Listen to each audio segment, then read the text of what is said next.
USA Science and Engineering Festival. This is Mission Control Houston. Please call station for a voice check. Hello, Mission Control. This is the USA Science and Engineering Festival. You're loud and clear.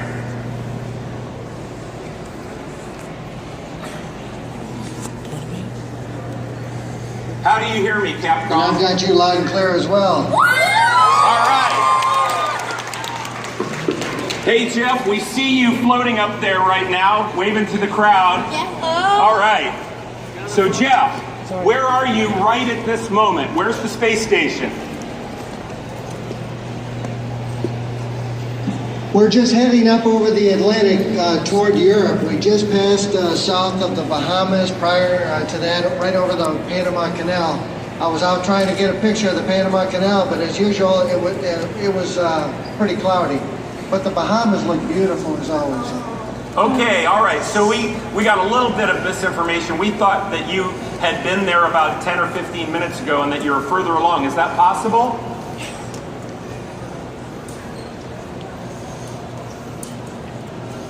Well, we crossed Panama about 10 minutes ago, yes. All right. Now we're heading over the Atlantic Ocean toward Europe. Okay, got it. All right. That's great. And you're traveling, what, 17,500 miles an hour? That's right. That's 17,500 miles an hour, 90 minutes around the Earth, 16 times a day. What does it feel like? Okay, now there's a delay in the communication. So, all right, so Jeff, I want to introduce you to two Nickelodeon stars, Cree and Madison, and they're going to take over the questions. And so I'm letting them know there's a little bit of a delay, so we'll pause after we speak. So first question. What do you miss most about Earth?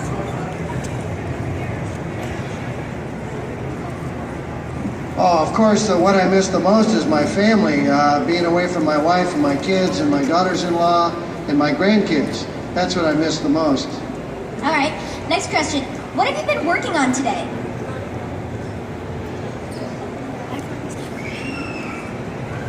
Today was mostly a day off. However, I have been working on an experiment where we're studying the effects of weightlessness on, it's a biology experiment, growing nematodes. And putting them under an experiment. It's a Japanese experiment, so I've been working with the Scuba Space Center in Japan today and over the last several days, actually. That's awesome. Where's your favorite place to hang out on the space station? Oh, that's easy. My favorite place to hang out is in the cupola. I call it the window on the world. It's got 7 windows. It's the only place on the space station where we can see the entire globe of the Earth. So it's a fantastic place to hang out. That's awesome. So today is your day off. So what do you like to do for fun when you're not conducting such important experiments?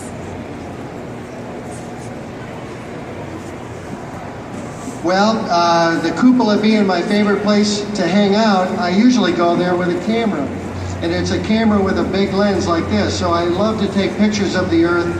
The Earth is a beautiful place, never-ending variety of weather systems, of landforms, of ocean currents, of light conditions. So it's a great place to take pictures of, and I do that a lot in my free time. Okay, what's your favorite food to eat in space?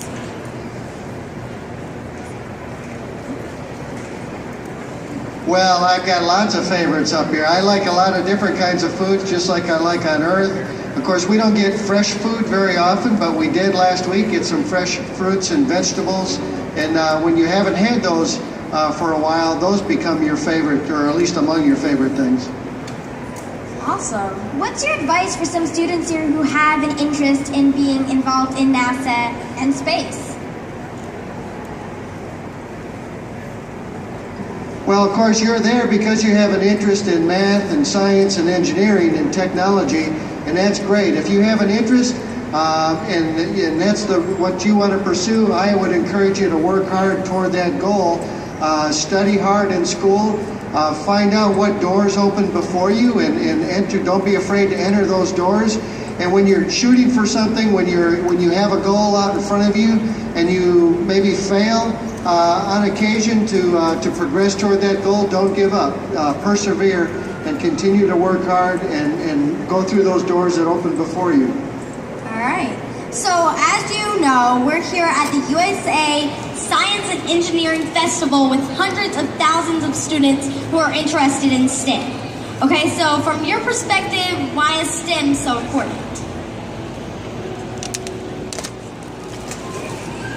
Oh, wow. Well, if you look at the history of civilization, it really, civilization really blossomed, really grew with the advent of science and exploration. It's called the Age of Discovery, and it's really because the Earth is so observable, and we can extract things from the Earth that we're able to use science and technology and develop it for the good of humankind. So it has made a huge difference in history for the people on Earth.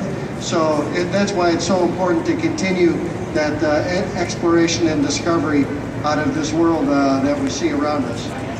Yeah, of course. Hey Jeff, this is Greg here.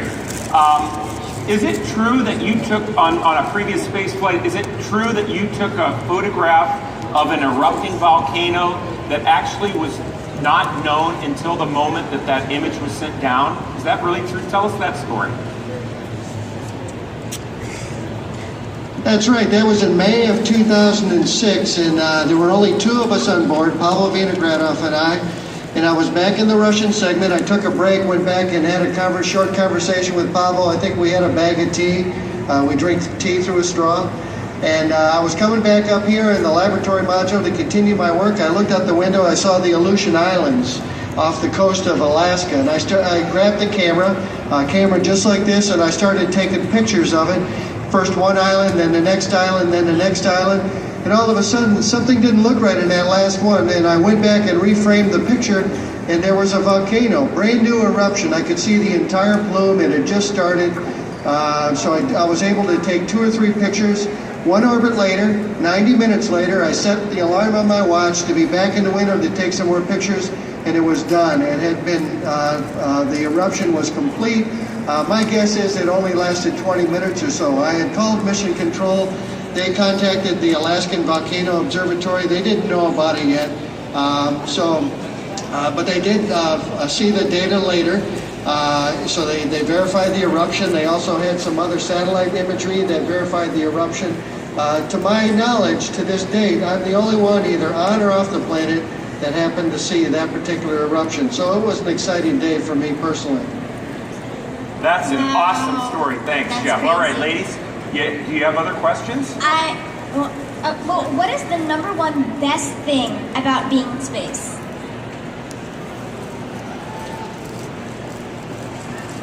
Oh, there's lots of nice things to be in space. I talked about viewing the Earth. Of course, you can play with things, doing experiments in a weightless environment, studying physics, doing physics practical exercises in a weightless environment is always a lot of fun.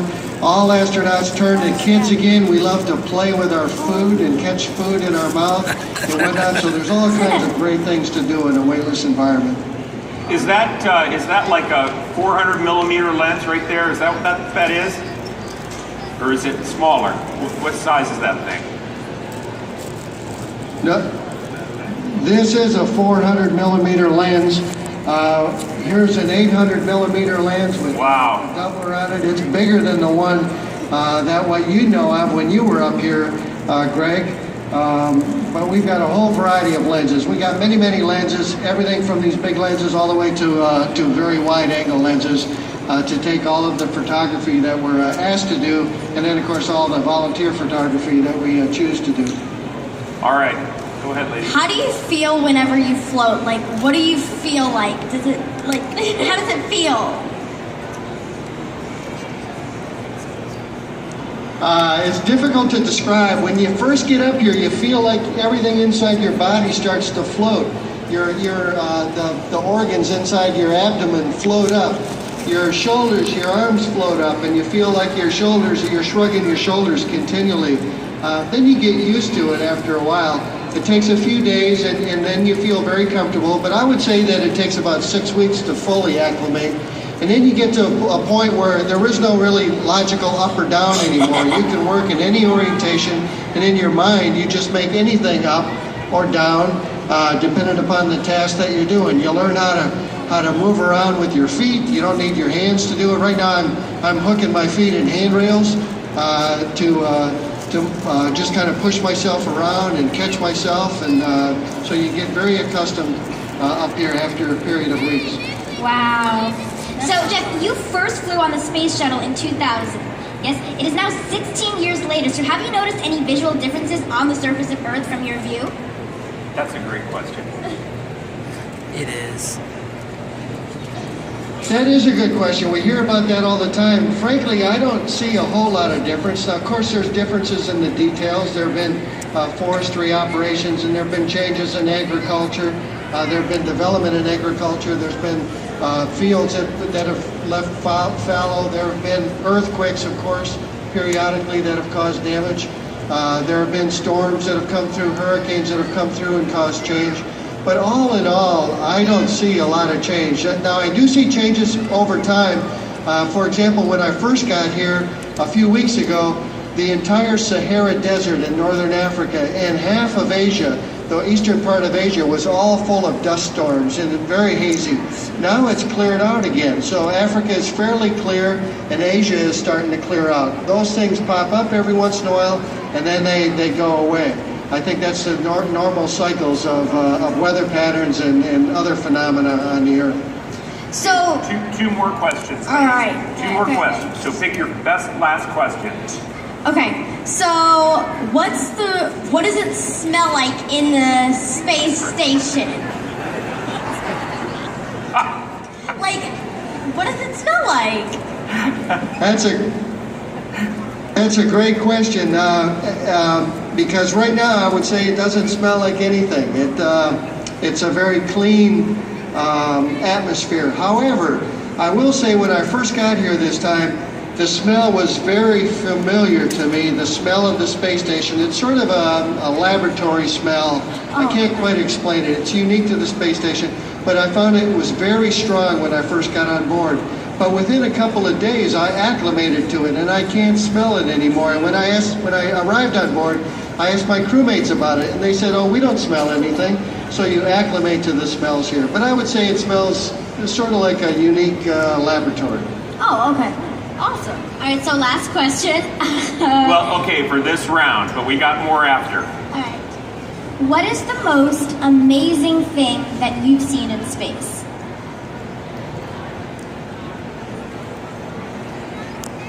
Oh man, there's a long list of amazing things I've seen in space. I talked about that volcano before. I've seen some amazing views of the Bahamas, the reefs. I've seen amazing panoramas of mountain ranges on the horizon or oblique angles, or seeing places that I live or have lived in the past are always emotionally very good because exciting to see that. We saw a rocket launch a couple weeks ago. We saw a rocket launching through space. It was at night, and it was the Progress launching to deliver us cargo. And we saw it way up above the atmosphere, all the way till the main engine cut off. That was an amazing event just recently. Wow, that's That's awesome. great.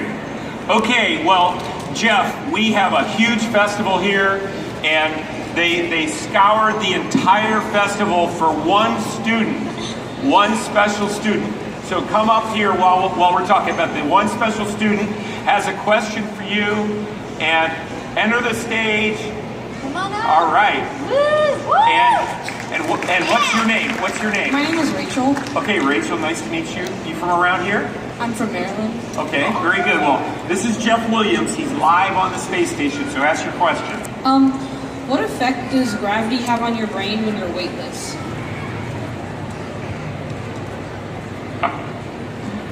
Good question, Rachel. Being up here does have impacts on your body.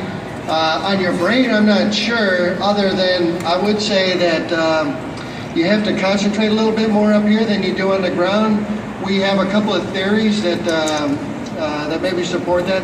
Our CO2 levels are a little bit higher than they are on the planet, and we think that has something to do with it. It's sort of a fullness in the head. But that's how I would. I don't know if you know what the effect it has on the brain per se, but it does have an effect that you subjectively feel. Of course, we have other effects. Our muscles and our bones can atrophy, so we exercise every day to prevent that, so that we can be prepared to come back to Earth and fight the forces of gravity again. Okay, well, thank you very much, Rachel. Let's hear an applause for Rachel. All right, thank you. All right, Jeff, and to close this all off, we have about 4 more minutes, and I'm going to give you about a minute to give final thoughts here in a few minutes. But social media has been buzzing, Yes. and we have thousands of questions that have bubbled up, but a couple ones are common themes. And so one of them is, what do you miss most from the Earth? You've been up there, 28 days or so? What do you miss most, this mission or maybe other missions?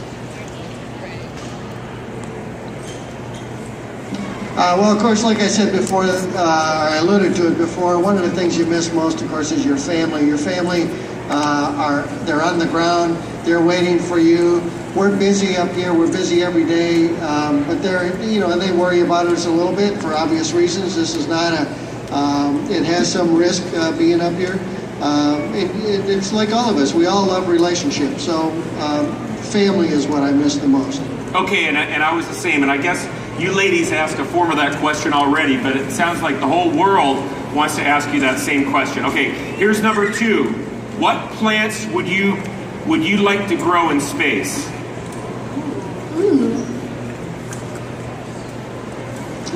Oh, good question. Well, there's 2 categories. I would say that one would be a category of plants that are just pleasant to have around. Like we have house plants and whatnot. Of course, flowering plants would be great to have up here just to spice up the place a little bit. And the other category of plant that I would love to grow up here are plants that you can eat because it would be fresh food, fresh vegetables or fruit. And of course, that's one of the things that we don't get very often up here. Okay, and I see there's another repeat question, so here's the next one. Are there any drones used in space? And they might be talking about satellites too. So can you talk about just unmanned things that move around in space, either on the space station or off the space station? Well, we have an experiment called Spheres where we have these volleyball-sized objects, and they can be programmed to fly around inside the space station. It's an experiment. We're not using it operationally, so we do have those on board. They've been here on board for many years. I've executed that experiment all the way back to 2006. Of course, there are many other satellites in orbit around the Earth in different orbits. We don't use them directly. We do use some of them for communication systems, but we don't see them. We try to avoid, actually, objects in space that might come close to colliding with the space station. That's one of the things we worry about, and occasionally we have to change the orbit of the space station just to avoid that. But in general, we don't see or have direct contact with other satellites in Earth orbit. Okay, and you all were involved in an hour of code, right? Yes. And there are kids that actually code these spheres that Jeff has referenced. They code from the ground, and they have a competition up in space. That's really cool. Okay, Jeff, we only have like 90 seconds left. I'd like to give you about a minute to share anything that we didn't share just yet today. So what do you want to tell all the parents, the teachers, and the kids here at SciFest? Well, I just want to applaud your efforts and applaud what you're doing there. You're all coming together to get energized, to inspire the young people, to inspire, of course, teachers and educators who work day to day, transmitting knowledge and the ability to learn, teaching young people how to learn, how to study for their future. And of course, your focus is on science, engineering, technology, which is great. We need that in the world. The world has, civilizations have developed throughout history because of that. We need good, talented people on this program and other programs related to space exploration and other scientific endeavors on the ground. So I applaud your efforts. I encourage you to continue down that path. Find the opportunities that you get and take advantage of them and work hard and make a contribution. We believe that contributions made in science, engineering, and technology are contributions that don't just benefit the individual but benefit mankind. And it's always better if we can find a way to serve our fellow human beings. For you educators out there, I will say my father was a school teacher. He was highly respected. I still get feedback all the time from his former students through the 60s and 70s and 80s. He invested in people's lives his whole life. So I want to thank you and express my gratitude for your dedication and your willingness to dedicate, to invest in the lives of young people. Have fun there in the festival as well, and make new friends and friendships I hope will continue through your lifetimes. Well, Jeff, they're clapping for you here. This is awesome. I know you're busy up there. I know you're working hard, and you took time out of your busy day. On behalf of the entire festival, we want to thank you and your crew for a successful mission and a safe return home. So thank you. Thank you! Thank you all. Bye now. Bye! Station, this is Houston, Mexico. That concludes the event. Thank you. All right, I think he's probably gonna stay floating in front of us. Okay, we've lost connection now with the ISS, but this has been a really exciting time.